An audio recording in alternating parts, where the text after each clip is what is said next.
आज का बाइबल का वचन अय्यूब का ग्रंथ अध्याय 19 वचन 1 और 23 से 27। दूसरा वचन सन पौलुस का रोमियो के नाम पत्र अध्याय 5 वचन 5 से 11। और आज का सुसमाचार सन यूहन्ना के अनुसार अध्याय 6 वचन 37 से 40। अय्यूब का ग्रंथ अध्याय 19 वचन 1 और 23 से 27। अय्यूब ने उत्तर देते हुए कहा, ओह, कौन मेरे ये शब्द लिखेगा? कौन इन्हें लोहे की छेनी और शीशे के से किसी स्मारक पर अंकित करेगा? इन्हें सदा के लिए चट्टान पर उत्कीर्ण करेगा। मैं यह जानता हूँ कि मेरा रक्षक जीवित है और वह अंत में पृथ्वी पर खड़ा हो जाएगा।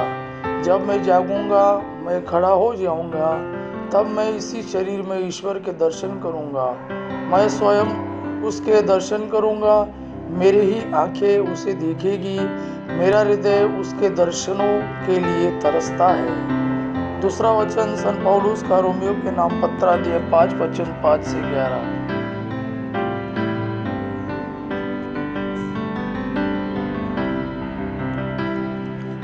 आशा व्यर्थ नहीं होती, क्योंकि ईश्वर ने हमें पवित्र आत्मा प्रदान किया है और उसके द्वारा ही ईश्वर का प्रेम हमारे हृदयों में उमड़ पड़ा है।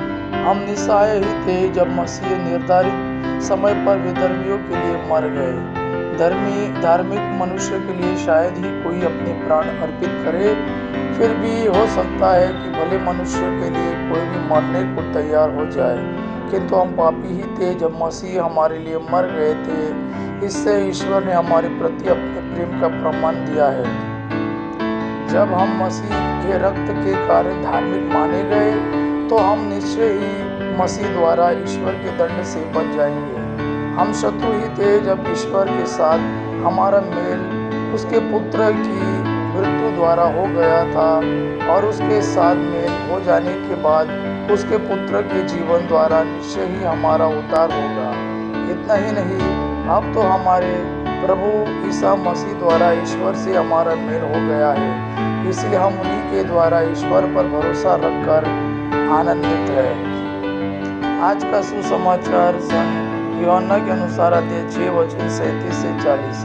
पिता जिन्हें मुझको सौंप देता है, वे सब मेरे पास आएंगे, और जो मेरे पास आता है मैं उसे कभी नहीं ठुकराऊंगा, क्योंकि मैं अपनी इच्छा नहीं बल्कि जिसने मुझे भेजा उसकी इच्छा पूरी करने के लिए स्वर्ग से उतरा हूँ। जिसने मुझे भेजा उसकी इच्छा यह है कि जिन्हें उसने मुझे सौंपा है, मैं उनमें से एक का भी सर्वनाश न होने दूँ, बल्कि उन सबों को अंतिम दिन पुनर्जीवित कर दूँ।